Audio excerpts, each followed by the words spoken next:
Kim aytdi Cobaltda navorot qilib bo'lmaydi deb o'rtoqlar. Bu videoni hoziroq Cobaltchilarga yuborib qo'yinglar. Cobaltchilar kommentariyani vashi jillat tashlaysizlar deb eshitganman. Bitta pardashga qorasizlar. Xullas o'rtoqlar, bugungi sotuvimizda mana shu navorot uchun Cobalt bo'ladi. Agar qiziq bo'ladigan bo'lsa, videoga bitta like bossangiz, men obzorni boshladim. İşlerini yürütemiz Nokia'da bir günü yaparım ana Tony Montana diyeyim. Gece uflamin işledim oyla. Cobaltimiz 2024-yilda ishlab chiqarilgan 29000 kilometr bosib o'tgan. Avtomat korobka eng fulli bo'ladi o'rtoqlar. Kraskalari absolyutni top-toza deyaptilar. O'zingiz uchun bemalol tekshirib olsanglar ham bo'ladi. Mashinani ko'ryapsizlar, takoy yonib turibdi, ishoninglar. O'tbetga borsanglar ham hammani o'ziga qaratadigan Cobalt ekan. Polni spoiler abeslari qilingan. Old orqa bamperini o'zini ancha kutganlar, yaxshigina pulga tushgan ekan.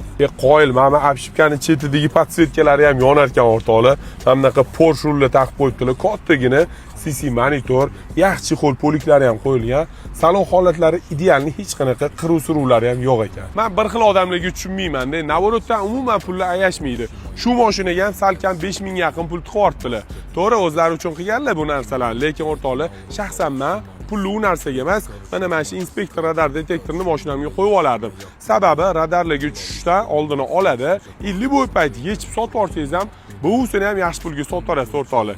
Inspektor Esprit Tire bo'ladi, tanlovda adashmanglar. Mashinani narxi keladigan bo'lsa, o'rtoqlar sal balandroq aytibdilar, sababi yaxshigina pul tiqqanman, mehr berganman deyaptilar. 17,5 ming dollar deyaptilar. Kimga qiziq bo'ladigan bo'lsa, pastdagi raqamlarga aloqaga chiqib bemalol baraka qilishingiz mumkin.